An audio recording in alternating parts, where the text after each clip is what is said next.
Welcome to my channel, The Binge Eating Therapist. I'm Sarah, former binge eater turned psychotherapist, and my mission is to use this space to bring content to you to help you understand your struggle with food and break free from binge eating. Now recently I've been getting more and more messages from people, and they'll say something like, I was listening to this podcast episode, or I heard this conversation, I saw a social media post, and it's made me realise that my binge eating is a thing. I always thought I was just weak-willed, that I was undisciplined. I've been struggling with food for years, and I've just thought I'm clearly not trying hard enough. There's something wrong with me. Everyone else seems to be able to do it except for me. And what I think people mean when they say that binge eating is a thing is that it's a valid problem to have. It's a legitimate struggle, and you're not the only one. When you hear someone talking about it and it resonates with you, and you see yourself in what they're saying, I think there's something incredibly reassuring about that and validating about that. I think it helps people to feel less alone. This is a problem that I am convinced many people struggle with, but we're not talking about it. I think more and more people are talking about it, and that's great. We're increasing awareness, but there's so much shame and secrecy around it. So once people have realized that perhaps their binge eating is a thing that other people struggle with too, the next question they often have, well, does that mean I have an eating disorder? Does that mean I have binge eating disorder? So in this video, I want to go through the criteria for binge eating disorder, so to help you answer that question for yourself, and to talk a little bit about the pros and cons of calling it an eating disorder versus disordered eating versus just binge eating. And here in the UK, therapists, we don't offer formal diagnosis. That has to be done by a medical doctor. But I hear a lot of stories about people who've gone to their GPs and been fobbed off, been advised to join some of the major slimming clubs. So it's something that I just don't feel is understood very well in the medical community at all. I think it was 2010 that it even became binge eating disorder emerged as a diagnosis in and of itself. So this video is for informational purposes only, just for you to help understand and see whether it makes sense to you to think of your binge eating struggle as an eating disorder. I think you get to call it whatever you want. So even if you listen to this criteria and you're like, oh, that's 100% me, you don't have to call it an eating disorder. This is your experience. One of the criticisms around diagnosis is that it kind of lumps people into a box, and it ignores the complexity and the difference in all of our experiences. So the first part of the diagnosis is we have to define what a binge actually is. So this criteria that I'm using comes from the DSM-5, which is the Diagnostic Statistical Manual, which is the big book that most mental health professionals and medical professionals use to diagnose various mental health conditions.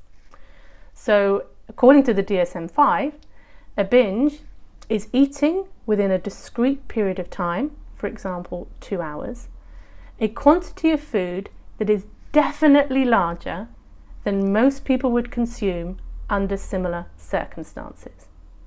So it's not just eating a whole lot of food until you feel really full. It's the circumstances are very relevant. So I sometimes, to clarify this point, I'll talk about, it's like when you go on an all-inclusive holiday. And when people arrive day one on their all-inclusive holiday and the variety is massive and you're in holiday mode, maybe you've been dieting before your holiday and all of that, it's not uncommon. A lot of people would eat a lot of food. A lot more food than they were if the circumstances were different and they were at home. So that wouldn't technically be a binge, even if it was a lot of food, because we could say that actually a lot of people would eat that much in those circumstances. The problem with this wording about it being definitely larger than most people would eat in similar circumstances, we don't really know what most people are doing. We are living in a culture that is steeped in diet messages. So a lot of the messages out there about how we should be eating is probably not what most people are eating, and it's probably not enough food. Because diet culture suggests we should always be trying to eat in a bit of a deficit. So I think this can be a little bit problematic. As with any criteria, there's so much subjectivity, as you will see. And the second part that's needed in order for it to constitute a binge is that there is a sense that you've lost control. And that could be loss of control of how much you're eating or of what you're eating. So this is one that all people who struggle with binge eating can really relate to. There's a sense that it's almost like a switch is flipped and you're on autopilot and you're not even thinking. And afterwards, when you come back to your senses, you're like, I can't believe I did that again. And you can't imagine doing it again. You tell yourself you're not going to do it again because you're just going to make sure you stay in control. But whatever this is, this binge eating, it's powerful and it has the capacity to take us over. So then there are another 5 criteria, which I'm going to talk about now, but you only have to have 3 out of these 5 in order to meet the diagnostic criteria for binge eating disorder. So the first one is eating more rapidly than usual. A lot of people talk about in a binge, they'll eat very quickly. It's almost like you just need the food gone, you're on autopilot, you're not really tasting the food. So some people might binge slowly, and that's why only 3 or 5 of these need to be necessary. But for a lot of people, it's eating pretty quickly. The next one is eating until you feel uncomfortably full. So, this is not just eating to satiation. It's not just eating to the point where you're like, okay, my stomach's full now. It feels uncomfortable. It's pushed beyond what your physical signals are trying to say. The third one is eating large amounts of food when not hungry. So if you've been hungry all day and you get to the evening and you feel starving and you eat a whole load of food, you eat fast, you eat till you're uncomfortably full, you feel a bit out of control, well, you were hungry. So this one wouldn't necessarily apply. But people who struggle with binge eating, quite often there isn't a sense of it being physical hunger. Even though it can be a response to restriction, for a lot of people before the binge, they're not aware at least of feeling physically hungry. The fourth one is eating alone because you feel embarrassed about what you're eating. There's so much secrecy around this. And the DSM-5, I don't think it uses the word shame, but that's the word I want to use. They say embarrassed, but I think it's more than embarrassment if this is something you've been struggling with for years. And the fifth one is that you are left with feelings of guilt, depression, disgust, all those horrible feelings that people experience around having this problem. They tend to be most prevalent straight after a binge, but they can be around at any time. These feelings that this is your struggle, that you've got the problem that's about losing control.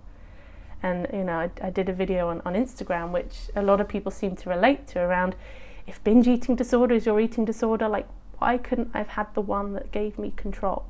I think that's a thought a lot of people who struggle with binge eating, when they identify as having an eating disorder, why couldn't I have had a restrictive eating disorder?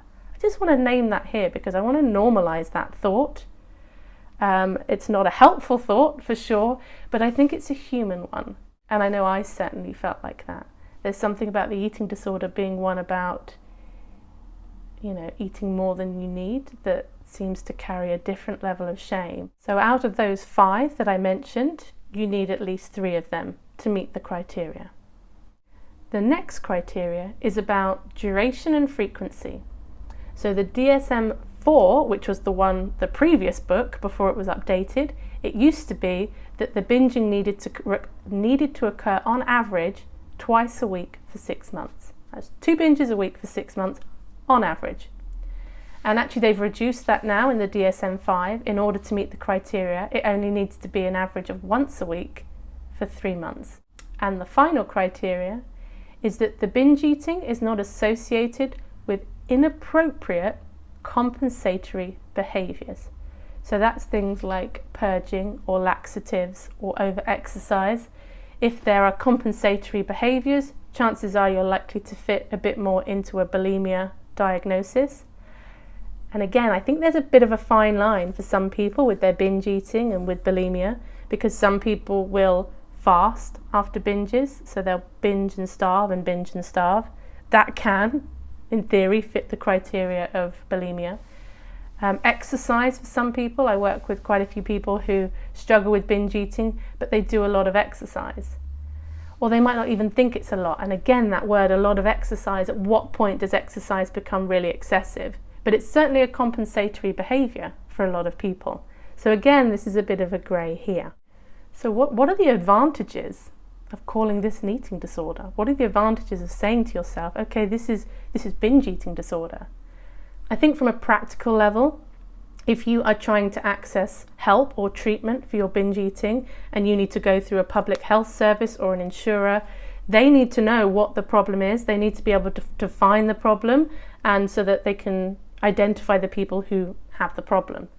So we need a diagnosis in order for people to pay for services, for people to get help. However, this is not relevant for a lot of people. So here in the UK, we do have a National Health Service, and there is some help available for binge eating, but it really depends on your area. There are some areas where you can go to your GP and there's nothing. They don't have anything that they can offer. So for some people, this is not going to be a relevant point or a relevant advantage to having a diagnosis. I think another possible advantage for some people, and I think kind of check in with yourself now about how does it feel? What does it mean to you if you call this an eating disorder compared to if you call it binge eating or disordered eating? What do those two different things mean to you? Because they will mean different things to different people. For some people, it can be really validating to say this is an eating disorder. It can be a this is not my fault way of approaching it by calling it an eating disorder. And for other people, it can feel a bit pathologizing, like I've got a disorder. That can be more frightening and could feel disempowering. So unless you really need to get a diagnosis in order to get treatment or to get the support that you need, my kind of stance on it is call it whatever you want. Call it whatever makes sense to you to call it. As you can see, the criteria is pretty broad. I don't know if you've ever seen the DSM-5, but if you flick through it and you start reading some of the diagnoses for different things, there are probably quite a few that if you sort of tweaked it and took it quite subjectively, you could squeeze yourself into a diagnosis. Now for me, the message I want to put out there is that binge eating it's not your fault. There's so many things at play here, from our biology to our emotions to our psychology. It's not a simple problem to have, and that's why a lot of people find it so challenging. So however you need to think about, however you need to label or not label your experience is okay with me. So I hope this was helpful. As always, I'm interested in what you think. Are you pro or anti an eating disorder diagnosis for binge eating? Has it been helpful to you? Have you ever tried to get a diagnosis? Because I think that's the challenge for a lot of people as well. So I'm hoping that videos like this enables people to be armed with the information. Should they need to go to their doctor, they can say, I've looked at the criteria and I know that this is my experience, and I need to talk to you about that. So go well, and I will see you on the next video.